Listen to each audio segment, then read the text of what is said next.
할렐루야. 오늘은 지난주에 못했던 성찬식과 축복 안수 기도를 했습니다.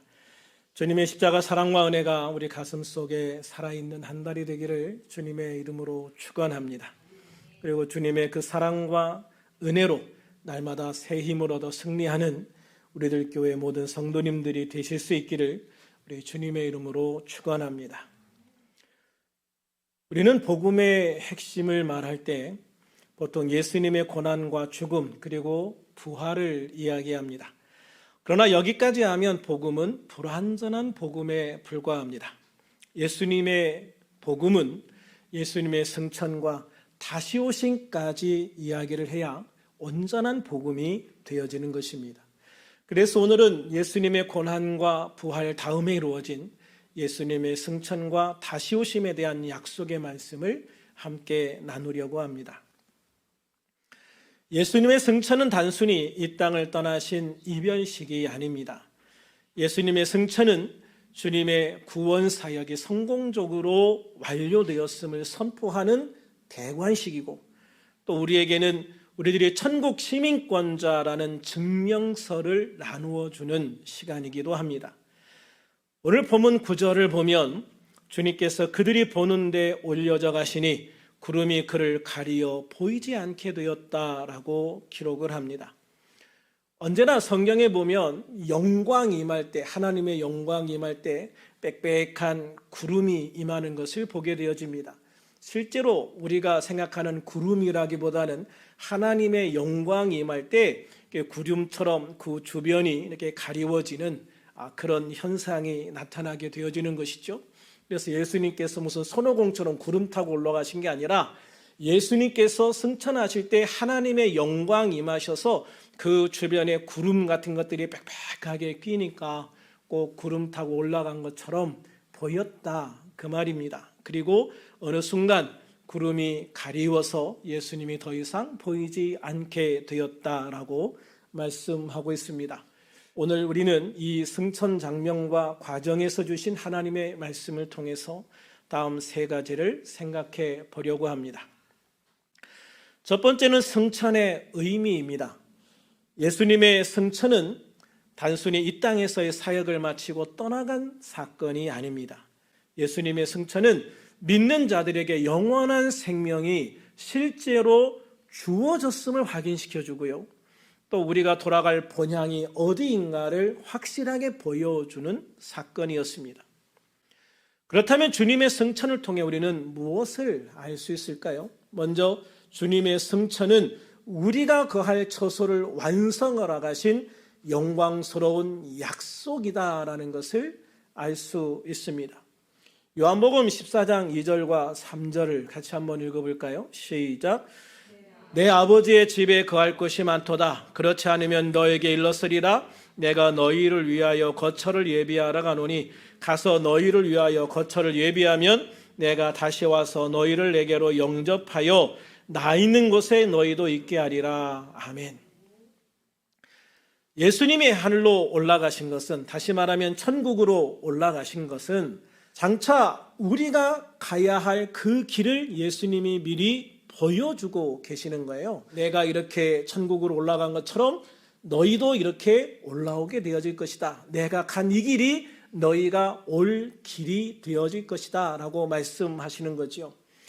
또 승천을 통해 우리는 우리가 죽음으로 끝나는 것이 아니라 영원한 하나님의 나라에 입성할, 영원한 하나님의 나라에 입성할 영생의 주인공임을 확신하게 되어지는 겁니다.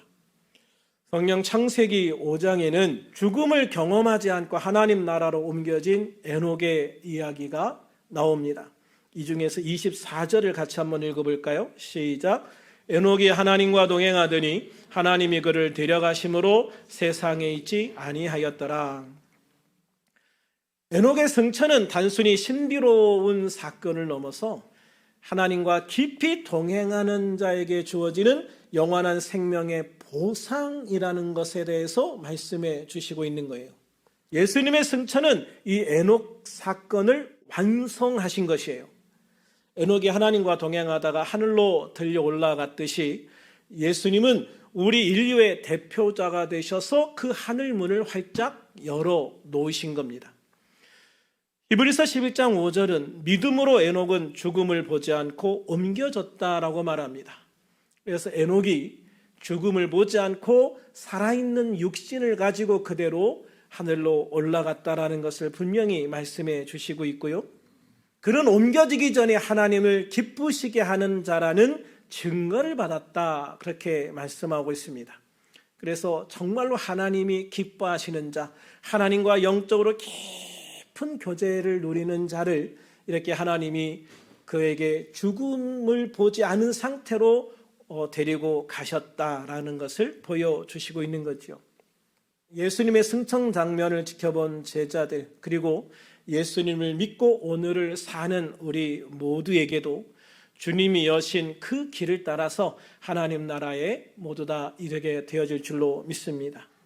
에녹을 데려가신 하나님이 예수님을 천국으로 올리셨고, 이제는 예수님을 믿는 우리들 또한 동일한 영광의 자리로 부르고 계신 겁니다. 다음으로 예수님의 승천은 하늘 보좌에서 우리를 변호하시는 중보 사역의 시작이라는 것을 알 수가 있습니다. 사도 바울은 로마서 8장 34절에서 죽으실 뿐 아니라 다시 살아나신 이는 그리스도 예수시니, 죽으실 뿐 아니라 다시 살아나신 이는 그리스도 예수시니 그는 하나님의 우편에 계신 자요 우리를 위하여 간구하시는 자시니라라고 선포하고 있습니다. 그렇습니다. 승천하신 주님은 지금도 하나님 보좌 우편에서 우리의 연약함을 긍휼히 여기시면서 우리를 위해서 기도하고 계십니다. 영국의 작가 C.S. 루이스는요, 그의 저서 영광의 무게에서 우리가 지금 느끼는 이 땅의 갈망은 실제하는 하나님의 영광에 대한 향수다라고 말했습니다. 우리가 지금 느끼는 이 땅의 갈망은 실제하는 하늘의 영광에 대한 향수다. 예수님이 하늘로 올라가신 것은 우리에게 너희가 있어야 할 곳은 여기가 아니라 바로 내가 가는 천국이다라는 것을 분명히 보여주신 겁니다. 또한 우리 마음속에 있는 천국에 대한 그리움이 결코 헛된 망상이 아님을 분명하게 증명해 주시고 있는 거지요. 결국 예수님의 승천은 우리에게 이 땅의 삶이 전부가 아니라는 강력한 메시지를 전해주고 있는 겁니다.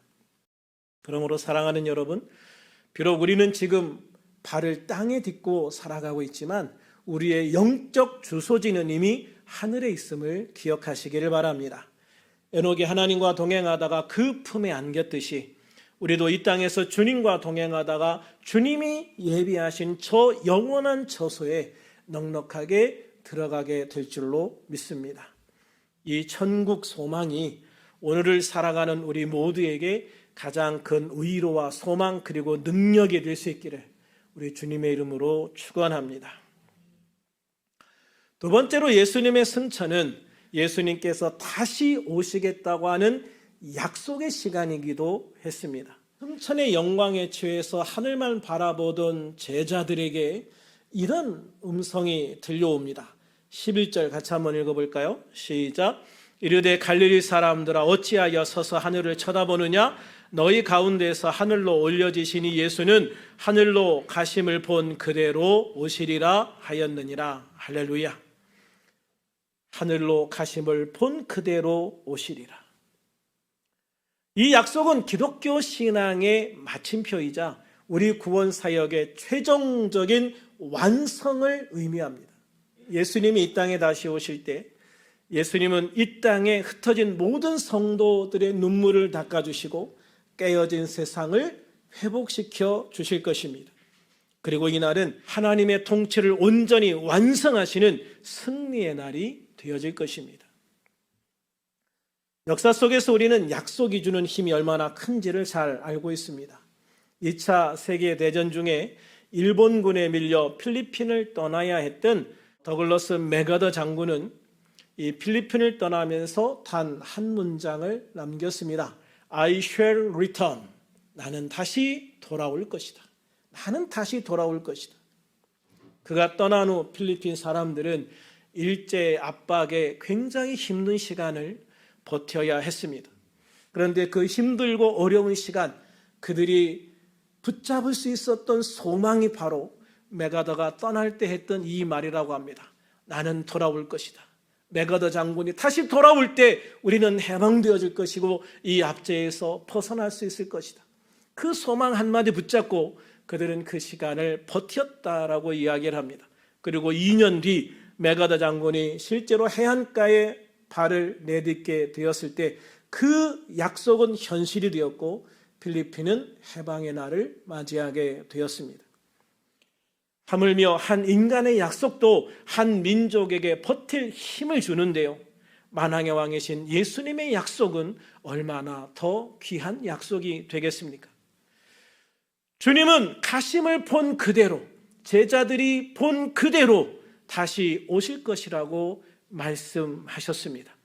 그래서 예수님이 다시 오실 때는요, 몰래 오시지 않을 겁니다. 예수님이 처음 이 땅에 오실 때는 아무도 모르게 왔어요.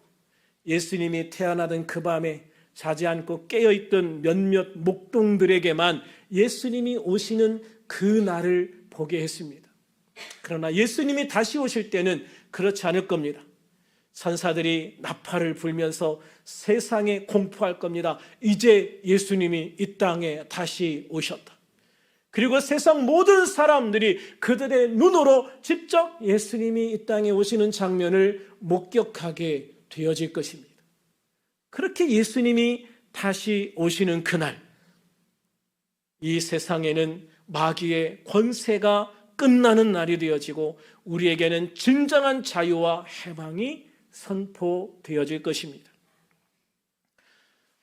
주님이 다시 오시는 그날, 우리에게 일어날 변화를 놀랍게 말씀하고 있습니다. 빌립보서 3장 20절과 21절 같이 한번 읽어볼까요? 시작. 그러나 우리의 시민권은 하늘에 있는지라 거기로부터 구원하는 자 곧 주 예수 그리스도를 기다리노니 그는 만물을 자기에게 복종하게 하실 수 있는 자의 역사로 우리의 낮은 몸을 자기의 영광의 몸의 형체와 같이 변하게 하시리라. 할렐루야. 예수님이 부활하셔서 승천하신 그 영광스러운 몸 그대로 우리가 부활할 때 그 예수님의 온전하신 몸과 같이 변화되어서 부활하여서 우리가 그 예수님의 몸을 입고 다시 오게 되어질 것이라는 말씀입니다. 예수님이 부활하셔 승천하신 그 영광스러운 몸처럼 우리도 다시 오실 주님을 맞이할 때 완전한 변화를 맞게 되어질 거라는 거예요. 질병에 고통받던 몸, 죄의 유혹에 시달리던 마음, 죽음의 공포에 떨던 우리 인생이 주님의 재림하는 그날 완벽하게 치유되고 회복되게 되어질 것입니다. 또한 재림의 약속은 우리에게 인내의 근거가 되어집니다. 야고보서 5장 8절은 너희도 길이 참고 마음을 굳건하게 하라 주의 강림이 가까우니라 라고 권면하고 있습니다. 농부가 귀한 열매를 바라보고 이른 비와 늦은 비를 기다리며 인내하듯이 성도는 다시 오실 주님이라는 확실한 소망이 있기에 오늘의 고난을 넉넉히 이겨낼 수 있는 힘을 얻게 되어지는 줄로 믿습니다. 주님은 요한계시록의 마지막 장 22장 12절에서 다시 한번 강조합니다. 보라, 내가 속히 오리니 내가 줄 상이 내게 있어 각 사람에게 그가 행한 대로 갚아주리라. 내가 속히 오겠다고 말씀하십니다. 인간의 시간과 하나님의 시간이 다르기 때문에 주님이 속히 오겠다라고 하는 시간이 인간의 시간으로 얼마가 되는지는 잘 알 수는 없지만 분명한 것은 예수님이 줄 상을 예수님이 지금 가지고 있다. 우리에게 줄 상을 지금 예수님이 가지고 있다. 그래서 너희가 행한 대로 너희를 만날 때에 내가 너희들에게 이 상을 줄 것이라고 말씀해 주시고 있습니다. 예수님의 초림이 우리를 구원하기 위한 낮은 자의 모습이었다면 다시 오실 주님은 세상을 호령하는 심판주의자, 우리에게 상급을 주시는 이로서의 당당한 행차일 것입니다. 승천하신 그 모습 그대로 다시 오실 주님의 모습을 기다리는 삶은요, 막연한 기다림이 아닙니다. 그것은 이미 시작된 승리를 완성될 영광으로 이어가는 과정이 되어질 것입니다. 주 예수여 오시옵소서. 주 예수여 오시옵소서. 이 마라나타의 신앙으로 오늘이라는 시간을 구원으로 완성시켜가는, 오늘이라는 시간을 구원의 완성으로 채워가는 복된 우리들이 될 수 있기를 주님의 이름으로 축원합니다. 예수님의 승천은 또한 우리가 예수님의 재림을 기다리는 성도로서 어떻게 살아가야 되는지를 알려주고 있습니다. 본문 11절에서 천사들이 하늘만 쳐다보고 있는 제자들에게 어찌하여 서서 하늘을 쳐다보느냐라고 물었던 것은 주님의 승천이 슬픔 가득한 이별이 되어서는 안 된다는 것을 일깨워주고 있습니다.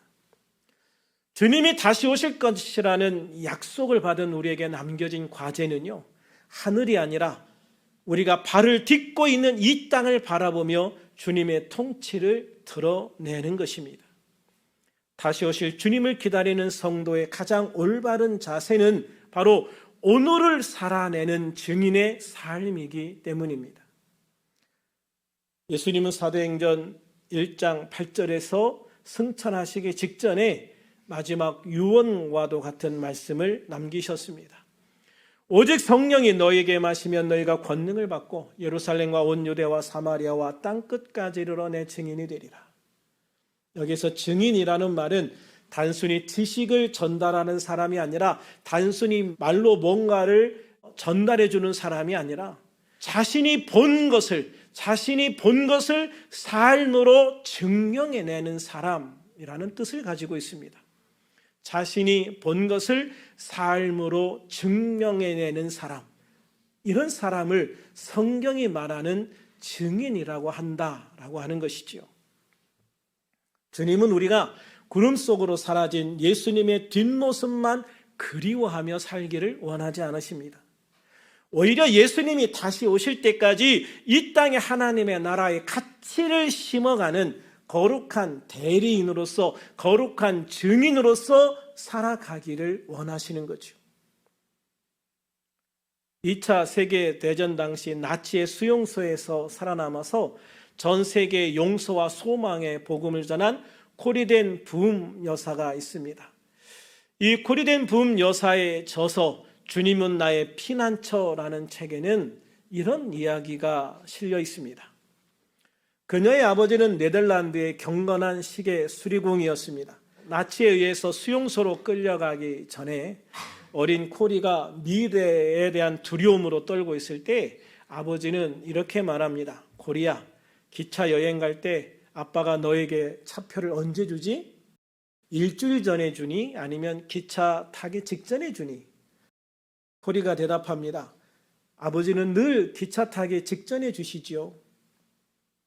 아버지는 미소를 지으며 말합니다. 우리 하늘 아버지도 마찬가지란다. 지금 당장은 내가 감당할 힘이 없어 보일지 몰라도 내가 정말 그 길을 가야 할 때가 되면 하나님은 내 손에 정확하게 승차권을 쥐어 주실 거란다. 이 일화는 승천하신 예수님이 우리를 완전히 떠난 것이 아니라 늘 우리와 함께 하면서 내가 필요할 때, 내가 뭔가 가장 필요한 그 시점이 되었을 때 그 필요한 은혜들을 그때 주시는 하나님이시다. 그래서 주님은 떠난 것이 아니라 지금도 앞으로도 영원히 너와 함께 하시면서 너를 돌봐주시고 너에게 힘을 주시고 내가 필요한 것들이 있을 때 그것을 내 손에 쥐어주시는 하나님이시다라는 것을 이야기해 주고 있는 것입니다. 수용사라는 참혹한 현실 속에서도 고리된 붐 여사는 끝까지 무너지지 않고 이 증인의 삶을 살 수 있었던 것은 아버지가 전해준 이 한마디 때문이었다라고 말합니다. 우리 주님이 다시 오셔서 이 모든 부조리를 끝내고 영원한 안식을 주실 것이라는 확실한 하늘 승차권을 마음속에 늘 품고 살았기 때문이다라고 이야기를 하고 있어요. 그녀는 수용소의 열악한 환경 속에서도 몰래 성경을 읽으면서 승리는 이미 우리의 것이며 주님은 반드시 돌아오신다는 소망을 같은 수용소에 있는 동료들에게 전하기 시작했습니다. 그랬습니다. 주님은 반드시 오십니다. 주님은 반드시 다시 오십니다. 할렐루야. 주님은 고아와 같이 우리를 버려두지 않으시고 우리가 영원한 집으로 돌아가는 그 순간까지 때를 따라 돕는 은혜를 공급해 주실 것입니다. 오늘 하루 우리들의 삶의 현장에서 내게는 돌아갈 집이 있고 나를 영접하실 주님이 계신다는 사실을 삶의 향기로 드러내는 진실된 증인이 되시기를 주님의 이름으로 축원합니다. 증인된 삶이란 거창한 것이 아닙니다. 베드로전서 3장 15절은 말씀합니다. 너희 속에 있는 소망에 관한 이유를 묻는 자에게는 대답할 것을 항상 준비하되 온유와 두려움으로 하라. 세상 사람들은 당신은 이 어려운 시대에 어떻게 그렇게 평안할 수 있습니까? 라고 물어오게 되어질 것인데 그때 이렇게 대답하라는 겁니다. 내게는 다시 오실 주님이 주신 천국의 소망이 있기 때문입니다. 내게는 다시 오실 주님이 주신 천국의 소망이 있기 때문입니다. 할렐루야. 그것을 말로 전하는 것도 중요하지만 삶으로 보여주는 것, 삶으로 세상 사람들에게 증언하는 삶, 바로 그 증인의 삶을 살아가라고 말씀하고 있는 겁니다. 그렇습니다. 사랑하는 여러분, 주님은 반드시 다시 오십니다. 그러나 언제에 집착하여 일상을 포기하는 것은 옳지 않습니다. 언제 오시는 것, 그것은 중요하지 않습니다. 언젠가는 반드시 오실 것입니다. 중요한 것은 반드시 오실 주님을 신뢰하는 것입니다. 그래서 오늘 나에게 주어진 땅 끝, 오늘 나에게 주어진 땅 끝, 바로 나의 가정, 나의 직장, 나의 이웃에서 복음의 향기를 드러내는 삶을 살아가는 것이 중요한 것입니다. 우리가 주님의 사랑을 실천할 때 세상은 우리를 통해서 승천하신 예수님을 보게 되어질 것입니다. 그리고 다시 오실 주님을 예비하게 되어질 거예요. 우리가 바로 이러한 증인의 삶을 살아가게 된다면 이런 우리들의 삶은 예수님이 다시 오실 시간을 앞당기는 복된 통로가 되어질 것입니다. 그렇게 주님 앞에 서는 날 착하고 충성된 종아 잘하였도다 칭찬 듣는 주인공들이 될 수 있기를 우리 주님의 이름으로 축원합니다. 오늘 말씀을 정리합니다. 예수님은 고난을 이기시고 부활하셨으며 승천하심으로 우리에게 영원한 생명의 길을 열어주셨습니다. 그리고 우리에게 약속하셨습니다. 내가 다시 오겠다. 내가 다시 오겠다. 주님이 다시 오시는 날 빌립보서 3장 21절 말씀처럼 우리의 낮은 몸은 주님의 영광의 몸의 형체와 같이 변화될 것입니다. 그날에는 더 이상 눈물도 아픔도 죽음도 없을 것입니다. 오늘 하루를 살아가실 때 세상의 모든 사람들이 모두 다 함께 볼 수 있도록 다시 오실 주님을 소망하며 승리하시기를 우리 주님의 이름으로 축원합니다. 그러므로 세상을 두려워하지 마십시오. 문제 앞에 떨지 마십시오. 우리의 시민권은 하늘에 있습니다. 그러므로 우리들은 주님 가신 그 길을 그대로 따라 주님 나라에 가서 주님과 함께 영원한 삶의 축복을 누리게 되어질 것입니다. 아멘. 주 예수여 오시옵소서. 아멘. 주 예수여 오시옵소서. 이 고백이 우리들의 삶에 온전히 함께 하기를 다시 한번 우리 주 예수님의 이름으로 축원합니다. 축원합니다. 우리 함께 동성으로 기도할 텐데요. 동성으로 기도할 때에 승천하셔서 우리의 거처를 예비하시고 반드시 다시 오실 예수님을 신뢰할 수 있게 하여 주시옵소서 기도하시고 또 오늘 내 삶의 자리에서 천국 소망을 품은 신실한 증인으로 살아가게 하옵소서. 우리 함께 기도하기를 원합니다. 우리 주님 한번 부르고 기도합니다. 주여 할렐루야. 아버지 하나님 온전히 주의 권능과 능력으로 역사하시고 인도하시고 감사합니다.